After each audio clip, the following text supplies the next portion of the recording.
Hello! It's a Tuesday in April at 9 o'clock.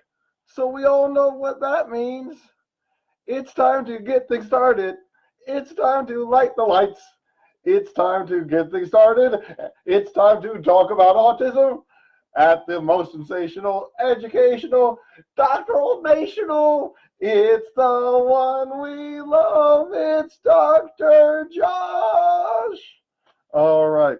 So, couple of funny stories to tell you real quick before we get started. I love autistic kids because they crack me up, and the way they say things are hilarious. So, in my Monday group, this one 10-year-old girl said to the 17-year-old volunteer when she walked into the group, "Why do you look so cute?" And I just love the way they phrase things.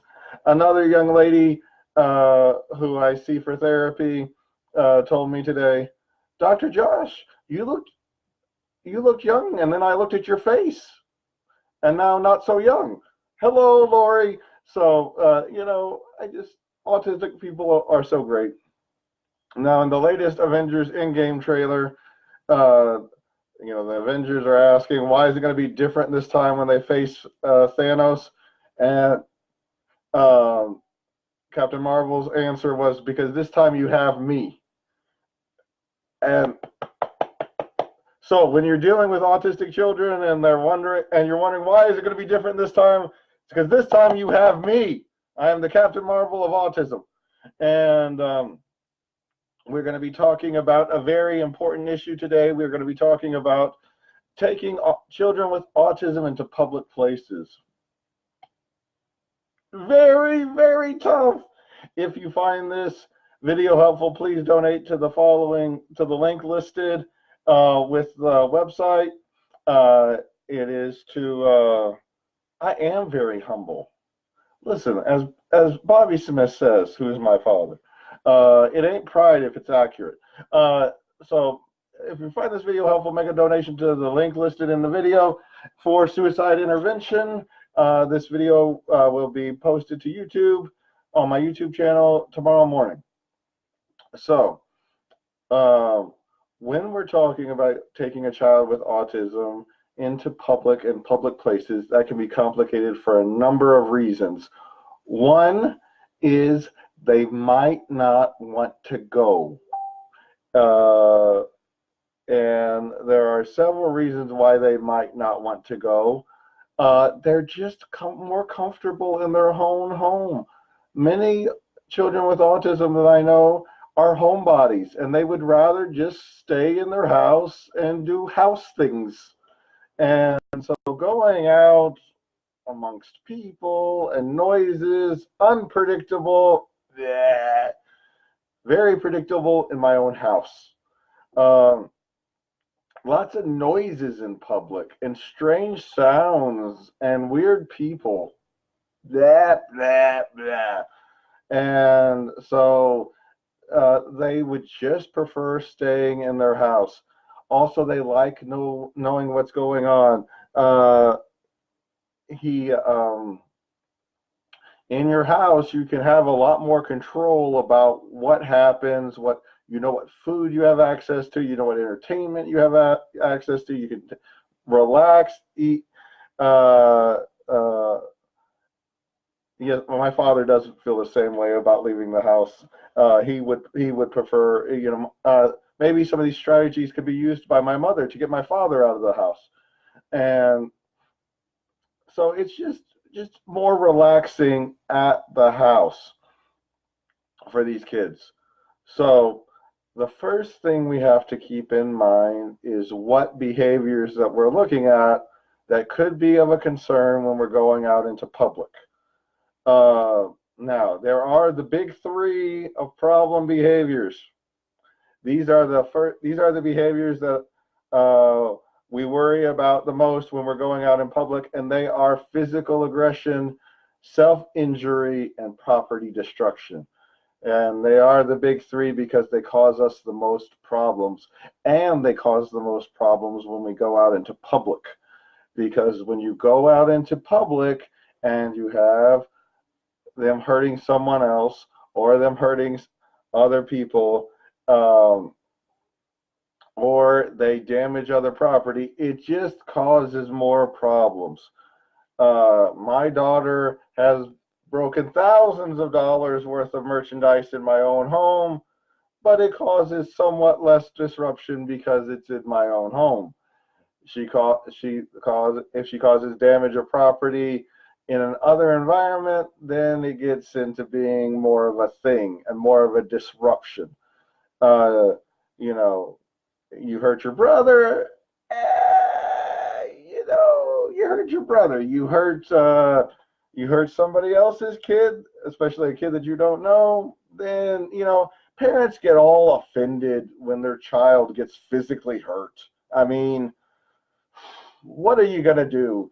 And and then if the kid hurts themselves, then people get concerned. And so all of these, thank you, Aunt Dana, all of these things become a big issue. So, now, if your kid is not at risk for these behaviors, then don't worry about this part. We'll get to the other parts. But these are big concerns if your kid is at risk for the big three. Now, when I was working at Our Lady of Peace, one of the things that we had that you knew when you would come in to work your shift that day is whether you were going to be assigned to the group, which is just the normal group of children, or you were going to be assigned what is called a one-on-one. And when it is exactly what it says, you are working with that child one-on-one. I don't care what the other children on the unit are doing. I am working with my one-on-one. And there is advantages and disadvantages to both. When you are going out with your children, and you want to make sure that there is an assigned one-on-one. And if you change it during the outing, that is fine. But you got to make sure that it's communicated amongst parents or whoever's going with you. Now, if you are going somewhere that you are really excited about, and this was a big when Lion King was on at the Kentucky Center for the Arts, and the parents wanted to go, and they were worried that their kid was going to act up at Lion King. Make sure that the one-on-one is not interested in Lion King, because they are the ones that can take them out if there's a problem. My father is the one-on-one if the kids have a problem during sacrament meeting, because he is just fine leaving sacrament meeting to go take care of the child. So make sure that whoever it is going to be fine with missing the activity if the child goes out, and that you can go to a separate area that is quiet. This eliminates a lot of the confusion if there is an incident while you are out. You don't want to have a committee meeting about who's going to take the child out. You want to have that decided ahead of time. Another thing, in as much as possible, you need to communicate to the child what the schedule is going to be before you leave, and you need to stick to that schedule as much as possible. Yes, things come up, but if you make a change, understand that that is going to have a response cost. Dad, we love mentioning you in this presentation. I have plenty more things to talk about. We can talk about how you inappropriately reinforce bad behavior with candy, but we'll get to that later. If you are going to vary the schedule in any way, understand that that's going to impact the child. Even something as simple as telling a child, we are going to go to the bank, and then we are going to go to the grocery store.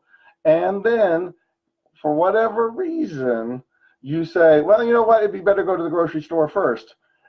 If you do that, that could elicit problem behavior from the child. Now, another thing, and this goes into play regardless of the functioning level of the child with autism. It does not, so visuals are often, that's a good point, Brian. Don't talk down to your one-on-one. We get caught up in thinking that visuals are just for low-functioning autistic child. They are good for all autistic child. Actually, visuals are very helpful with me. Emily communicates a lot with visuals with me. Now, and one of the things that is helpful is these handy-dandy smartphones. Muy importante. Because what you can do is you can Google image the grocery store and you can show the kid, yes, this is the picture of Kroger's. We are going to Kroger's. See? And they're like, oh, yes, Kroger's. That's where we're going. I see it now. And so you don't have to make this big, elaborate, laminated social story. You can, but you don't have to. Because we have these handy-dandy phones. Also, one of the things that is great about our handy-dandy phones is you can say, Siri, set a timer. Listen, you're being weird. You can say, Siri, set a timer for 10 minutes. And you know what it does? It sets a timer for 10 minutes. And then you can show the kid 10-minute timer.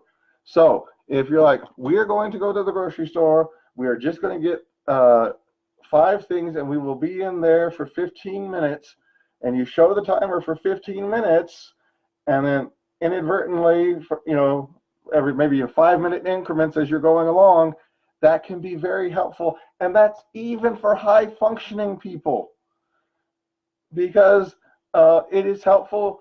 We can inherently understand how long something is, but seeing the timer can make a big difference.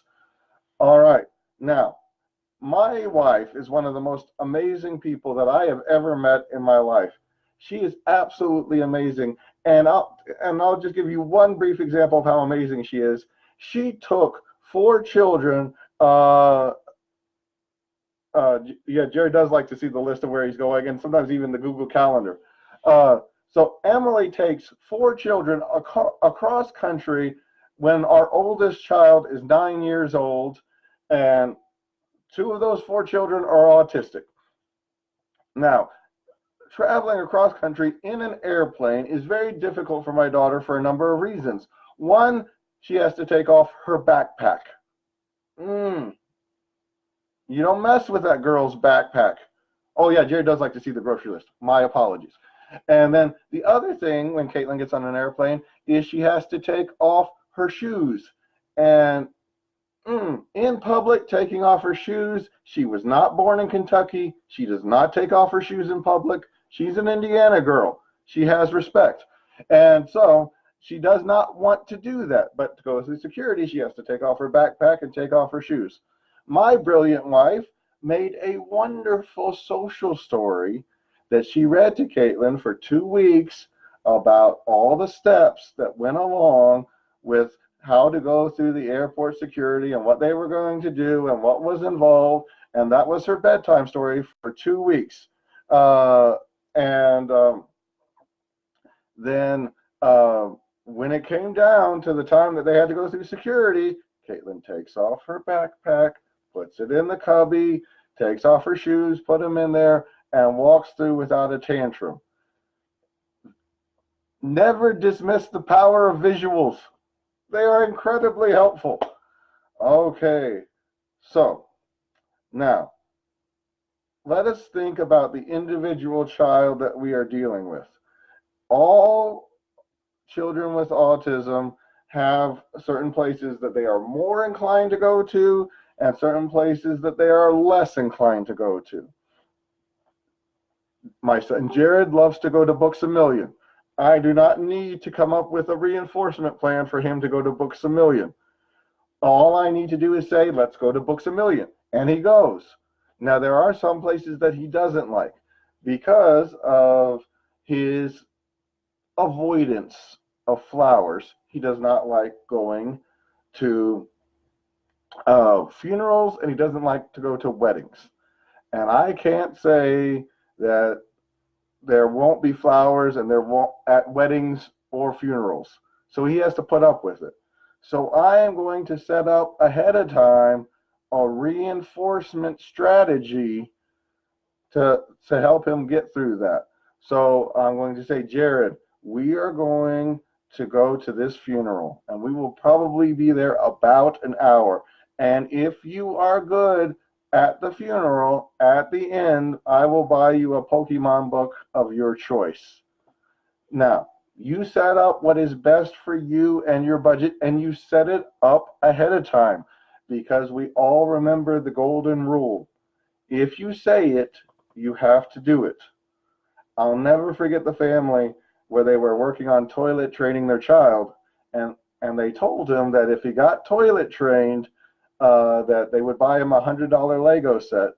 And then he got toilet trained, and then they called me up, and they're like, Dr. Josh, he's toilet trained. And I was like, well, that's great news.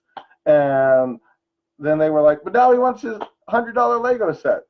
And I'm like, well, that's what you got to do. So decide ahead of time what you are going to do and what you can afford. Think about the places that you're going. My first job was working at Kroger's, and it is very clear that they put that candy at the checkout line where the kids can reach it for a reason. And I have saw many a tantrum from many children who aren't even diagnosed with the thing at the end of the stay at the store because they want that candy. You know, when you take children to the grocery store, there might be an issue about the candy. So decide that ahead of time. If you're going to go to the grocery store and there will be no candy, then tell them there will be no candy. Don't ask. We are not buying candy today. If you want to use a one candy bar or one gum as a reinforcer rule for good behavior, then use it. But tell them ahead of time. You can choose one candy item from the check lane that is $1 or less if you are good during the shopping trip. But if they are not good, there's no candy. And there might be a tantrum on the way out. If there's a tantrum on the way out, there's a tantrum on the way out. Now, many times as parents, we get concerned about what other people think about us when our child is having a tantrum. And we think, oh, everybody is thinking that I'm a horrible parent and because my kid is throwing a fit. That is not what other parents are thinking. Other parents are giving you the Hunger Games salute. We are like, we support you. God bless you. You are doing the right things. And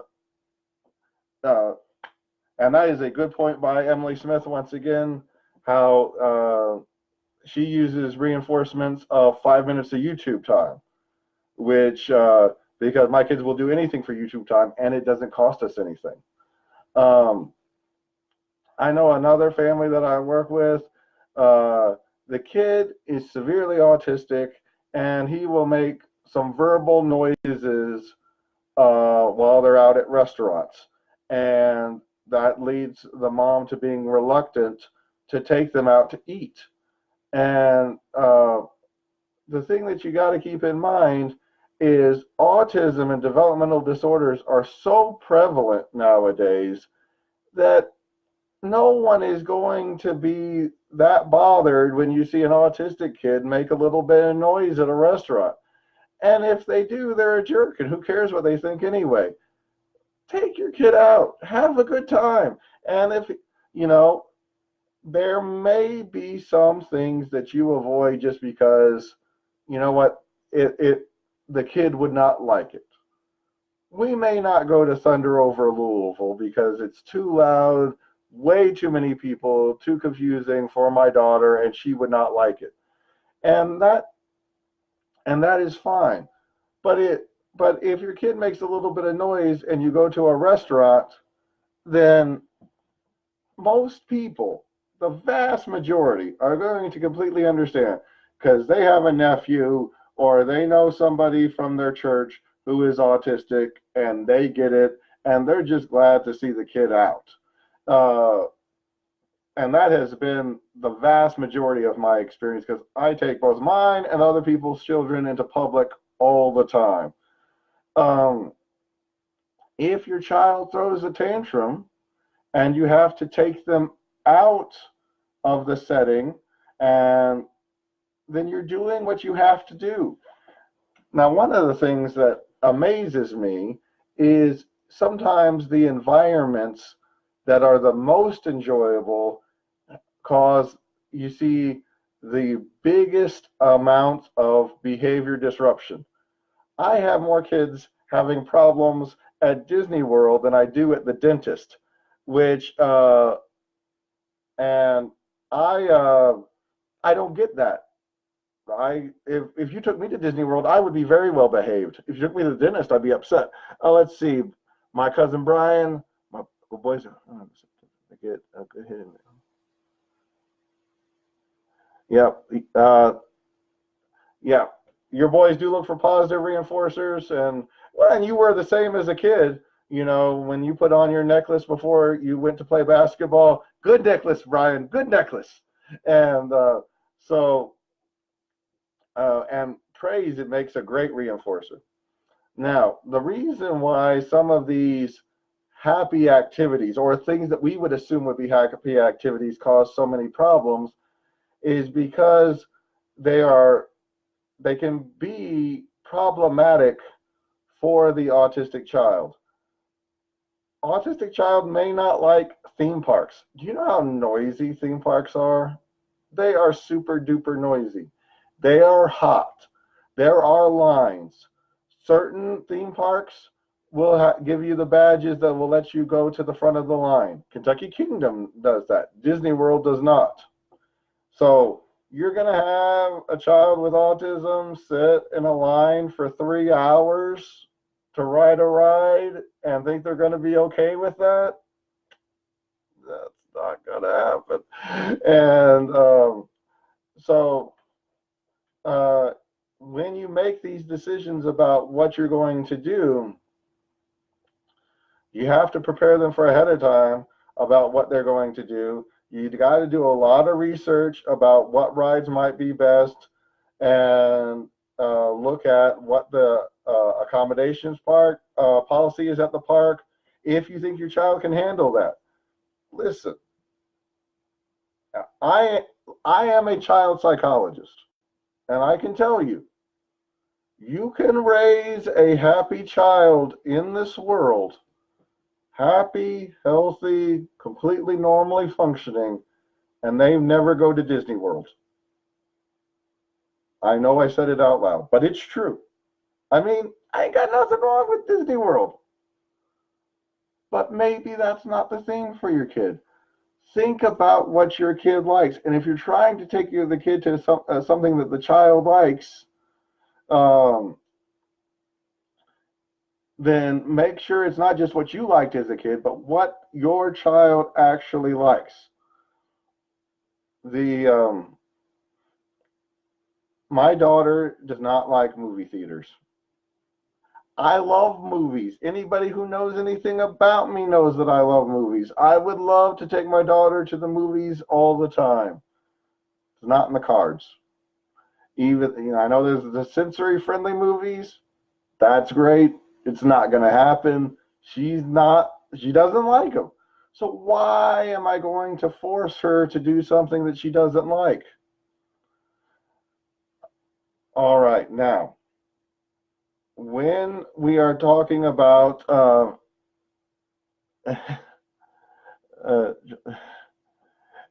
yes, it is not, but it is very expensive, cousin Brian. You're right about that. So when we're talking about taking children into public, we are dealing with two big principles. We are dealing with accommodation, and we are dealing with encouragement. So if sometimes we will accommodate a child because something is just so aversive to them that it could even be considered torturous, and we're not going to expose that to them, or we just are trying to get through the day, and so we'll make things a little bit easier for ourselves, and get through and buy something for the child to get through what we are presenting ourselves with. And sometimes we are going to push the child outside of the comfort zone. And so there are going to be important things in this life that we are going to choose that we want our child to learn to deal with. I will tell you, taking my children to church has not always been a peaceful, serene, sunshine in my soul today kind of experience. And there are people who have said, why don't you just stay home? Or maybe church isn't the right place for your kids. But teaching the kids to do well in church was important to me and was an important value in our family. So we worked on it and we tried a lot of things. Most of this requires preparation, making sure that they have the activities that they can do that are appropriate and that you are okay with, so that you can get through the activity. So I remember the time I went to church and I forgot to pack snacks and I forgot to pack books. Bad call, Dr. Josh. That's not going to lead to a successful outcome. And you're going to spaghetti test things like this. And you're going to be like, okay, we tried this. That didn't work. Let's try something else.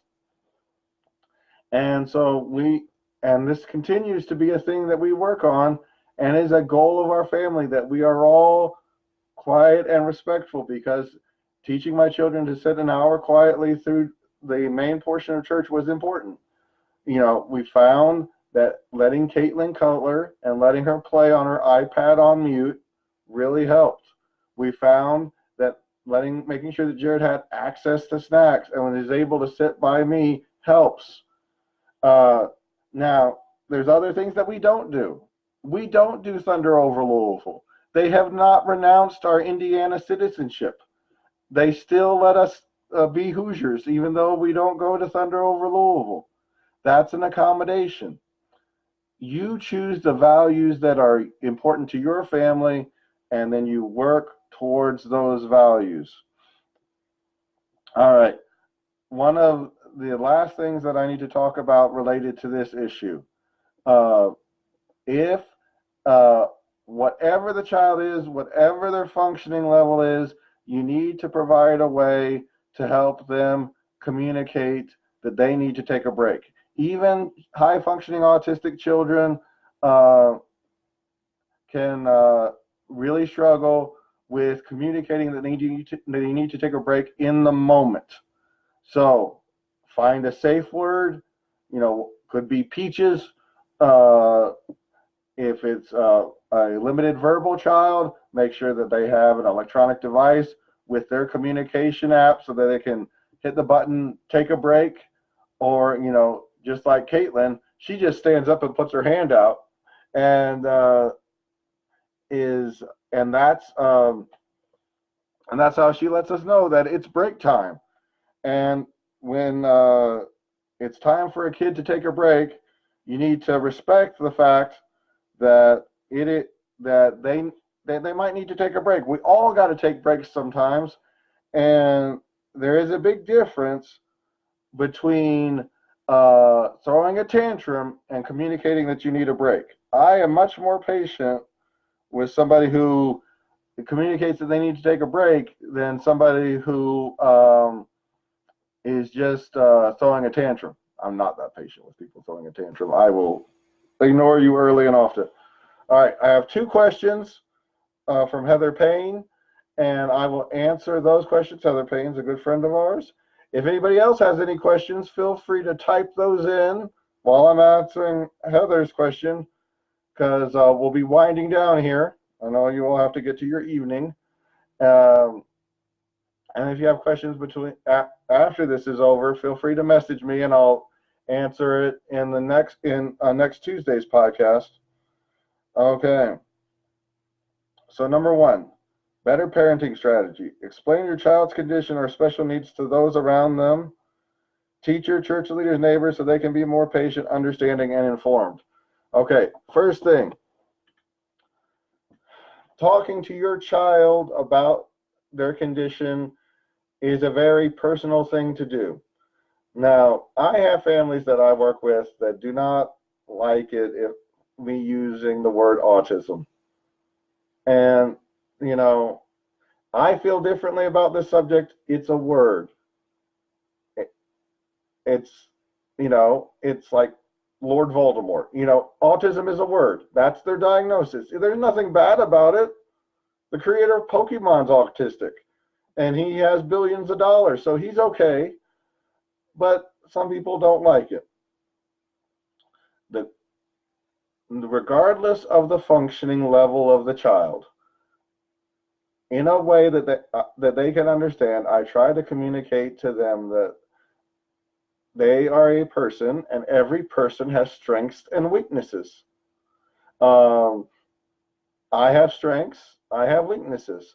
I am not often mistaken for Tom Cruise, and I will not be playing basketball for the Golden State Warriors anytime soon. I am not a very athletic person. So they have certain weaknesses, and we will work on helping them improve in their weaknesses to the best of their ability so that they can reach their goals. All right, other people. Now, other people are annoying sometimes, and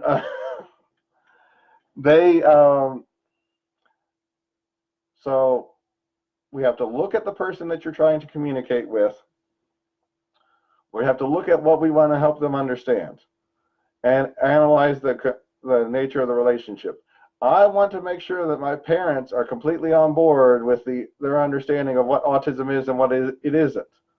The mailman, it'd be nice, but what can you do? Also, there is so much misinformation about autism. That is one of the reasons why I'm here, to try to dispel bad information, and we talk about the good stuff and the accurate stuff. So people might say inaccurate things. I will tell you, there is no reason in casual conversation to mention that a child is autistic if it might be of an embarrassment to a child. There's this high functioning autistic young lady, and her mom would go around and tell everybody that she was autistic whenever they went somewhere, and she did not like that. My wife has said, I have found it generally to be very helpful to communicate with others, and it increases awareness. I agree. And there's a way to do this.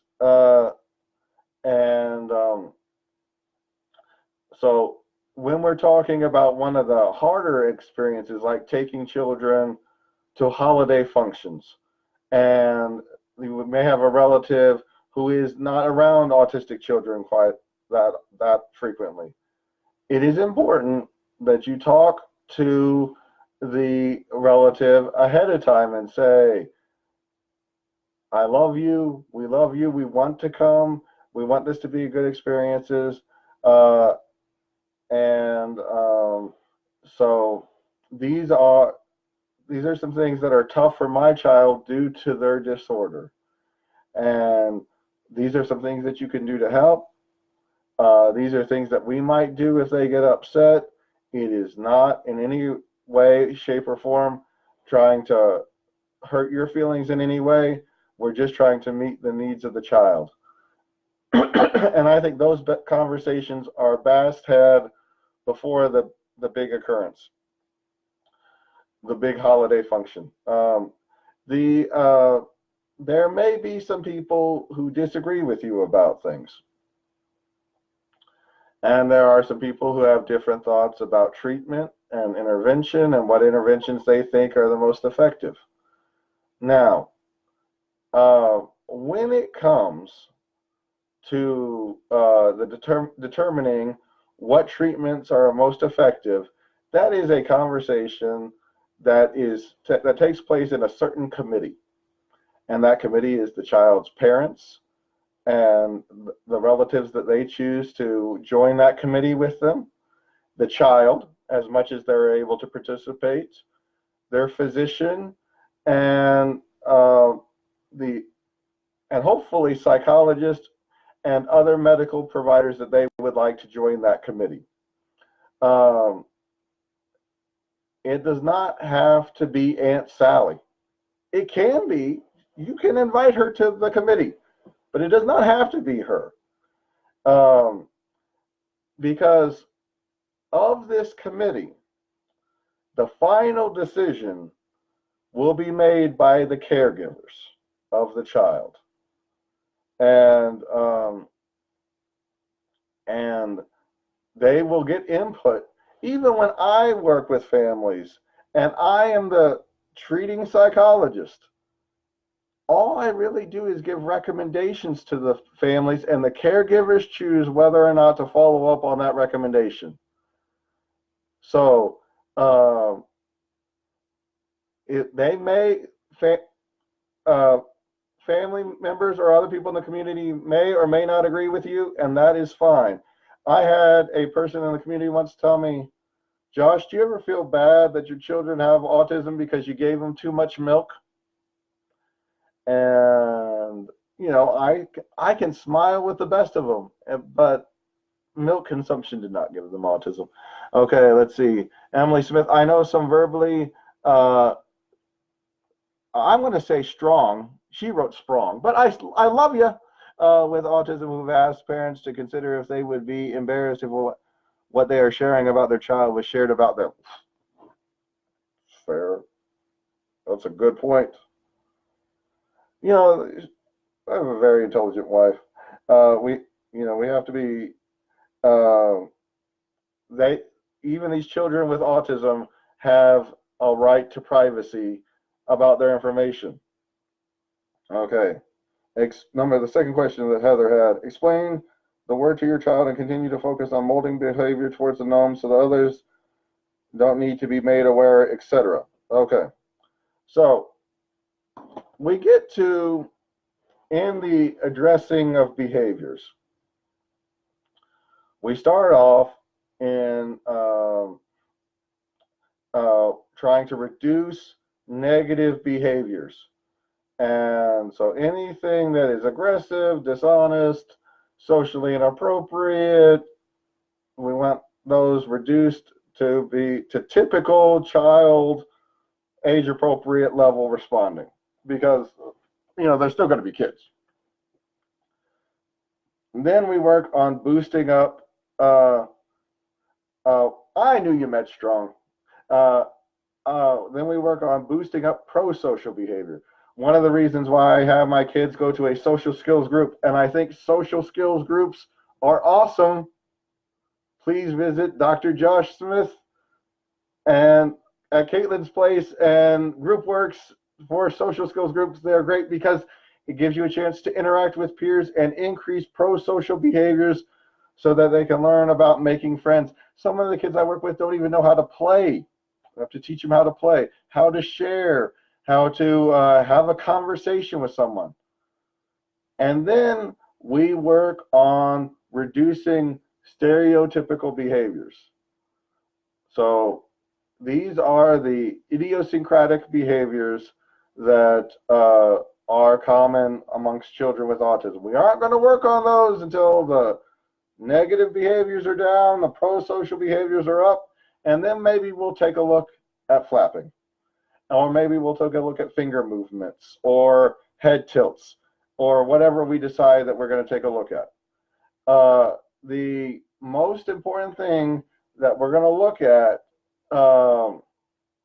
with idiosyncratic behavior is we are going to look for socially appropriate alternative behavior.